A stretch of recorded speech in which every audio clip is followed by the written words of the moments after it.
Mike, you finished yet? Hello, Diane. Mike, are you finished yet? I guess it's stand on one. I'm ready to start on. Well, if you could be quiet first, then we could get started. Well, here's He's picking on you tonight. bunch of punches thumping in. Man, if I had $1 for every idle threat I received from you. Rolling in dough.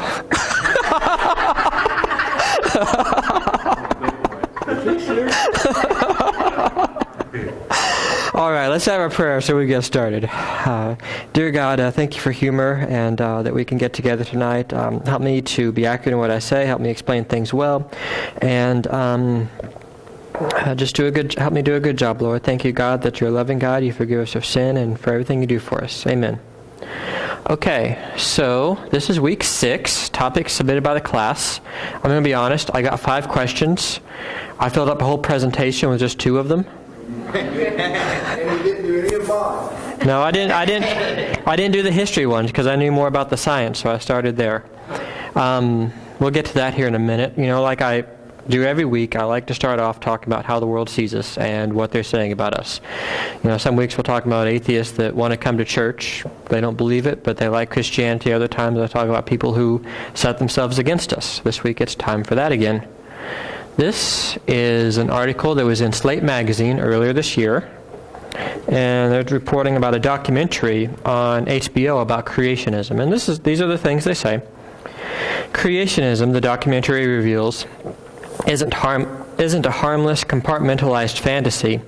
It's a suffocating, oppressive worldview through which believers must interpret reality, and its primary target is children. For creationists, intellectual inquiry is a sin, and anyone who dares to doubt the wisdom of their doctrine invites eternal damnation. That's the perverse brilliance of creationism, the key to its self-perpetuation. First it locks kids in the dungeon of ignorance and dogmatic fundamentalism, and then it throws away the keys. It goes on further in the article. Creationists don't merely proselytize, they brainwash their own children and push their creed into public schools across the country. Creationists teach their children not only that evolution is evil, but that studying evolution, even thinking about it, is a sin that leads the soul to eternal damnation. So I don't want any of you thinking about evolution, okay? Right, exactly. I think that's a pretty serious misrepresentation, but those are the things you see out there and things a lot of people believe. Oh yeah, you got evolution on your shirt. It's for you. Or for me, all right. Okay, enough of that. So, I got to 2 topics this week, the age of the earth and the problem of evil. And the 2 people that ask about those aren't here, so oops. Oh well. Topics I didn't get to this week, human genetic variation from just 2 people, legend and mythology and development of the New Testament, and the New Testament canon and the Apocrypha, which is, you know, the books that weren't included. Those are the topics I didn't get to. Sorry, guys. Maybe so. If you're willing, I will. Okay, so let's talk about the age of the earth. This is a page on creation.com. They go through and they list 101 evidences that the earth is young. Most of these I've never even studied. I know some of them are wrong. I know some of them are right. But the majority of them I know nothing about. It's a very vast topic, and you can study it for years and years. All the things in geology and biology and the molecular clocks and the radiometric dating and, you know, even things about the age of the universe and starlight, and you just have to really know a lot of different fields. I'm only going to talk about a few of the evidences that are in this debate, the ones that I've studied.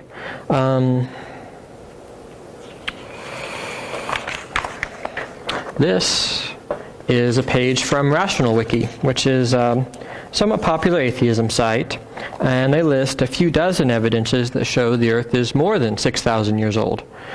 So as you can see, it's a very broad topic, and again, most of these I won't even go through. They talk about various methods of radiometric dating, lack of DNA in fossils. If all fossils are young, we should still find DNA in them. Well, actually we do. They're wrong about that point. Talking about things in geology that would take a very long time to form. I'm not going to talk about geology at all because that's something I know nothing about. So again, just like the other list, I know some of these things are right and some of them are wrong. And most of them I don't know anything about. So I'll stick with the ones I do. Okay, so there are lots and lots of ways to measure the age of the Earth. Lots of different clocks we can use. They give different results. Might as well start talking about the most common and popular one, at least in media. We'll talk about carbon dating, also known as carbon-14 dating, C14 dating, or radiocarbon dating. Those are all the same thing, just different words for it. It's not a method we can use to determine the age of the Earth itself, if the Earth is billions of years old, because it can only measure ages up to around 60,000 years old. If something is actually 1 million years old, it'll only show up as around 60,000 years old. But we'll see why that's important here in a minute. And important to young Earth creation arguments. So I guess, start off just understanding how it works. This is a video from Scientific American just going through the process. It's about 2 minutes long. Uh-oh. Jeremy's got to get the sound. Go ahead. For people, we ask to see the birth certificate. Can you start that over? For trees, we count the rings.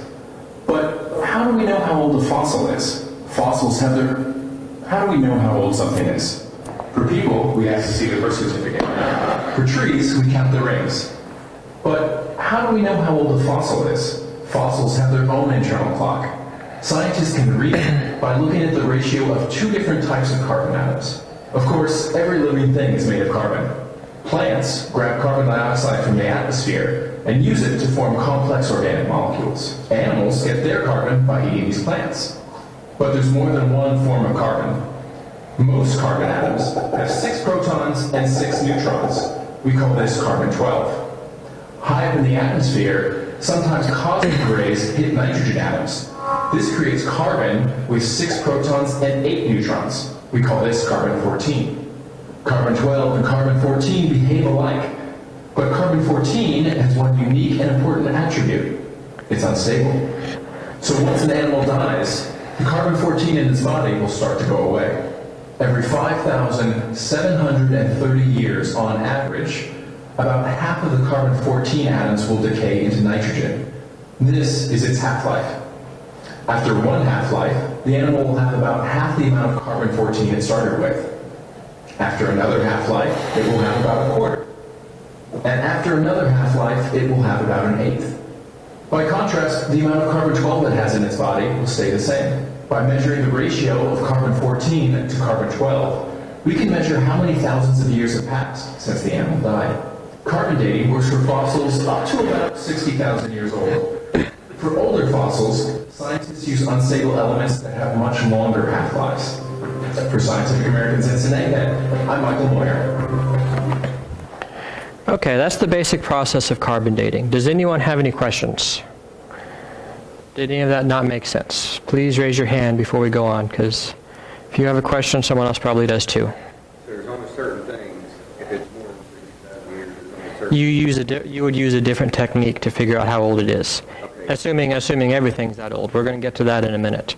And carbon dating can only be used on things that were once living. Plants breathe in the carbon dioxide, they take the carbon from the carbon dioxide, and that becomes part of the plant. That's how you can see plants growing out of areas where there's no dirt, because they take the carbon from the air and form the structure from that. That's something I didn't know for a long time. Okay, so it's a little more complicated than what he said in the video. It's only a 2-minute video, so you can only go into so much. One thing is the amount of carbon-14 in the atmosphere is always changing. You know, one time you might have 1 out of a trillion carbon atoms in carbon dioxide are carbon-14. Another time you might be 1 out of 4 trillion, roughly. I don't know the exact numbers. So going back about 4,500, 5,000 years in history, we make these graphs showing how much carbon-14 was in the atmosphere at any given time. Going back that far, we can do it with history. If we know a mummy is 4,000 years old, 3,500 years old, we can measure how much carbon-14 is left in it and then extrapolate back to figure out how much carbon-14 there would have been 3,500 years ago, 4,000 years ago, whenever it's from, by just matching those dates up with the dates from recorded history. Older than that, it's a little more guesswork. You know, our oldest trees are about 4,500, 4,800, something like that many years old, based on counting the rings. Going older, they have various methods to estimate how much carbon-14 was in the atmosphere. One method they do sometimes is they'll find a lake that they think has been there for a long time. And they'll find layers of leaves that are deposited on the bottom of the lake. They'll have a small layer of leaves, a layer of silt, a layer of leaves, a layer of silt. The idea is that in fall, the leaves fall off the trees, they deposit, and then you have a layer of silt. They'll go in there, they'll count down 40,000 layers, find leaves at the bottom of the lake, and figure out how much carbon-14 is in those, assuming they're 40,000 years old, and work backwards to figure that out. Another method they try to do is looking at a stalagmite, in a cave thing forming on the bottom, water dripping on it, and stalagmite might have a little bit of uranium in it, and they'll use a different technique called uranium-thorium dating. And they'll look inside that stalagmite. The uranium-thorium dating might say, hey, this part's 30,000 years old. And they'll measure how much carbon-14 is in small parts of carbon that are in the microbes or whatever, or pollen, that also got in the stalagmite from the water, and try and estimate from that. How well does this work?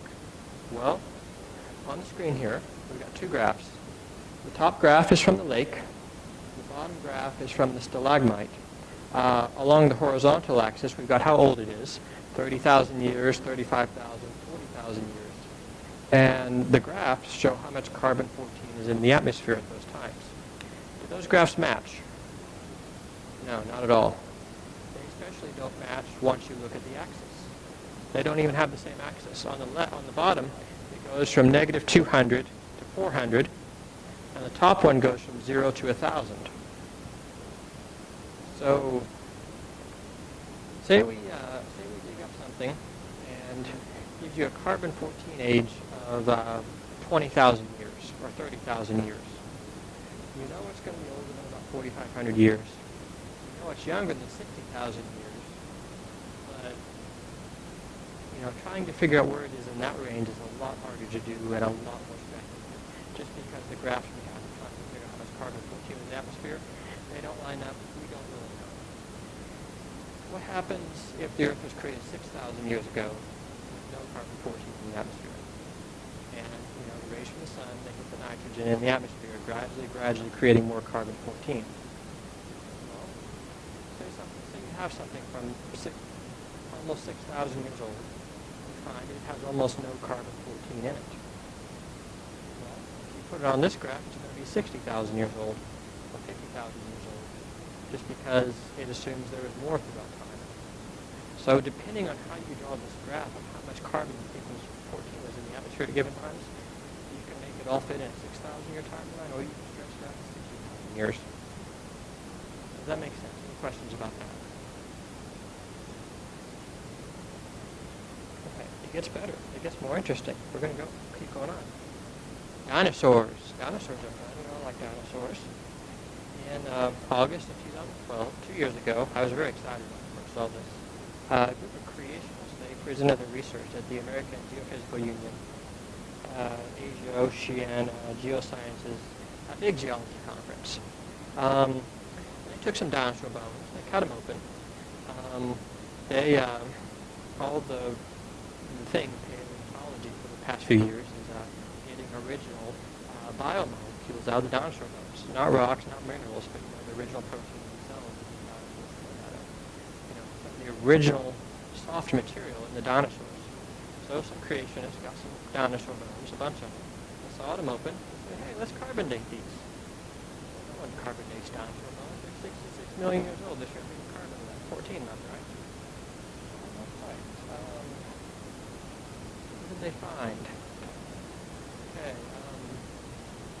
Third column there, in the middle. See 14 years VP. VP stands for before present. What ages did they get from these dinosaur bones? They've got all different types. They've got Hadrosaur, Triceratops, Apatosaur. Apatosaur are the long necks. And they got, hey, 25,000 years, 31,000 years, 24,000 years, 23,000 years, 38,000 years. That's not right. They're 66 million years old or older, which is when the dinosaurs were supposed to go extinct on the traditional timeline.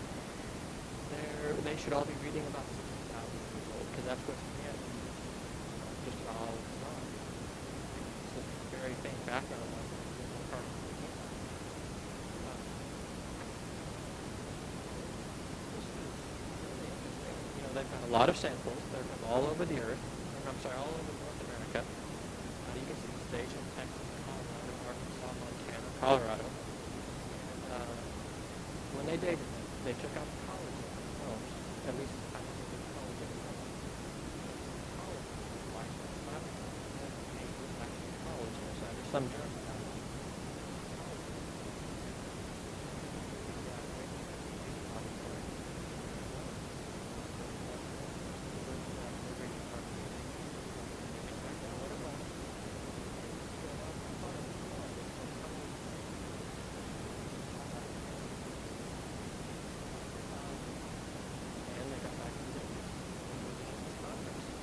Big news. This is going to totally overturn everything.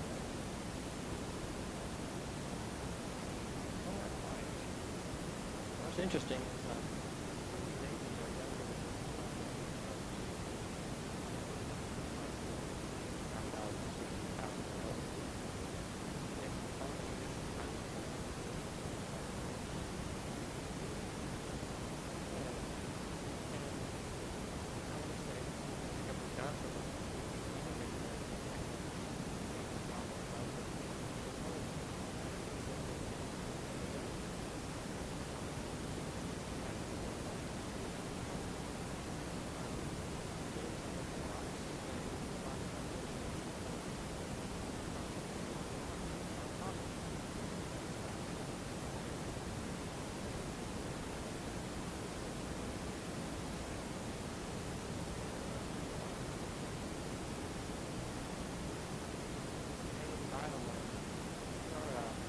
electron microscope inside a triceratops.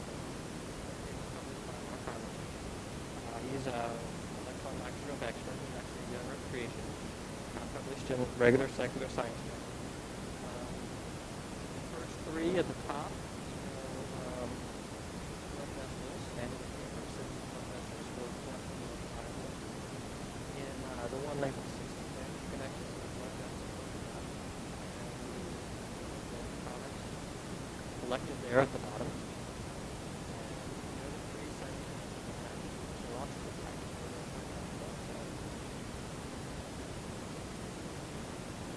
very striking.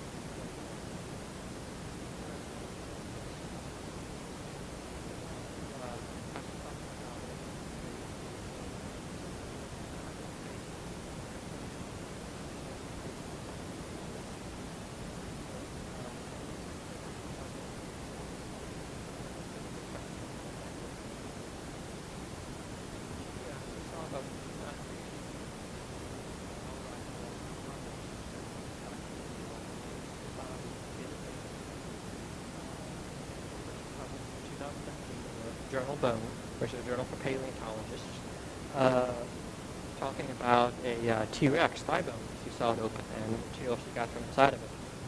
She said these data are the first to support preservation of multiple proteins and present multiple lines of evidence for material consistent with DNA in dinosaurs. Wow. Collagen is preserved in these ancient tissues, the size of the dinosaur osteocytes, and the lack of punctate binding, I'm sure that is, to DNA stains. Microbial origin. So you guys, I don't know what you think from I get excited when you see something like this.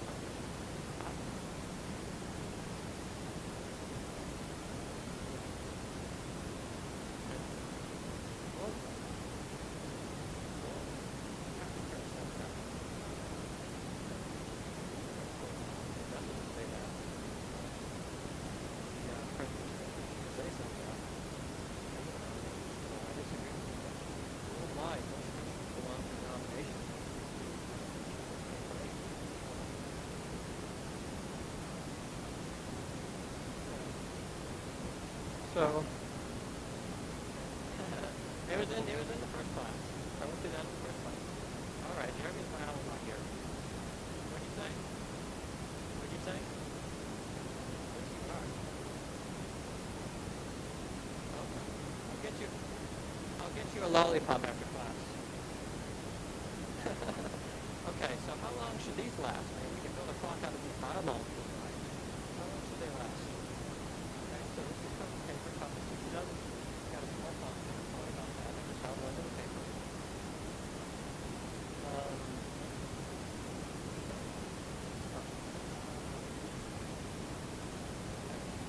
We got different papers here. We're looking at Mary Schweitzer T-Rex, which is developed up in the thigh bone. It came from the Hell Creek Formation in Montana. In this formation, tropical plant. It looks like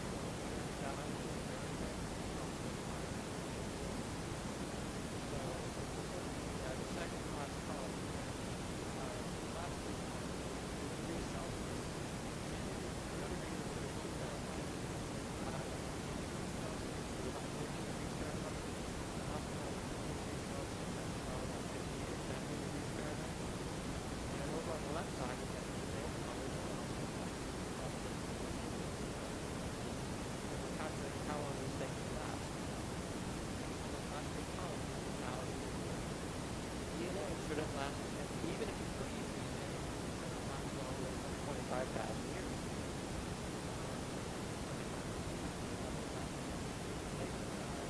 Collagen, at 10 degrees Celsius, it should last longer than 20 degrees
Before that, this looks like a blood vessel, it's viable.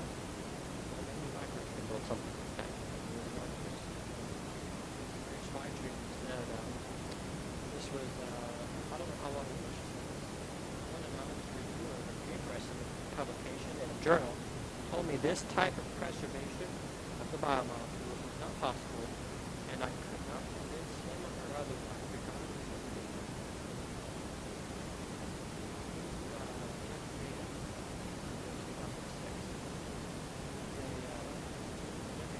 Organic geochemist descriptions of cannot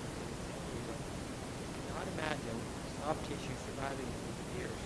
He says the cellular material Schweitzer found must be contamination from outside sources.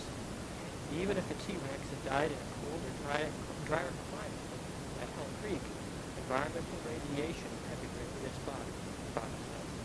Bones absorb cranium fluid like crazy. You've got any one of those that are like a bomb.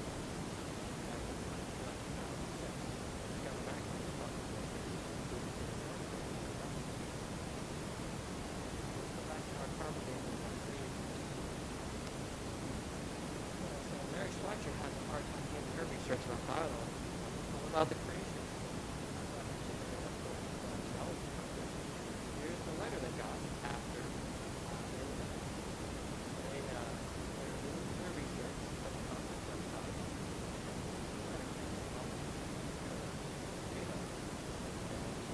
There it is.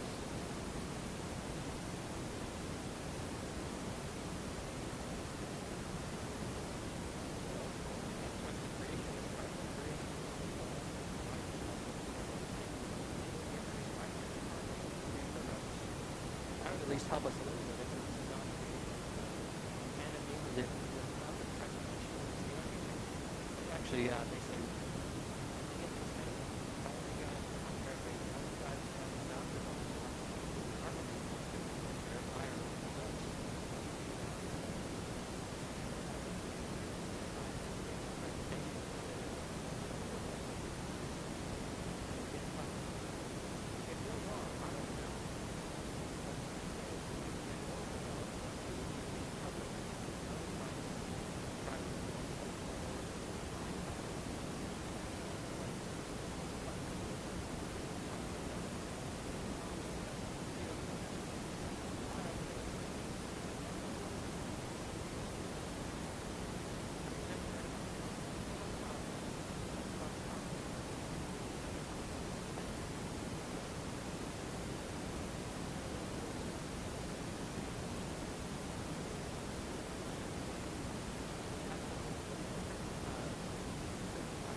Everything.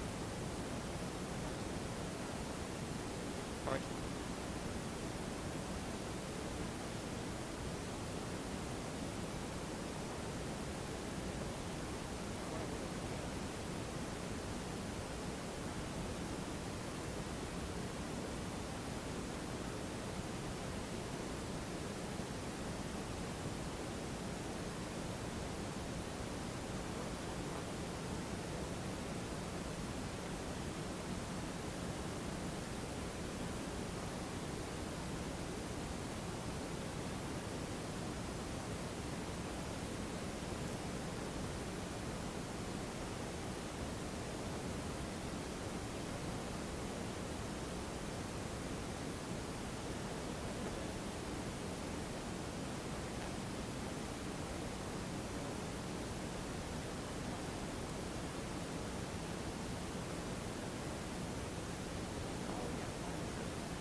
way, that's cool.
Um,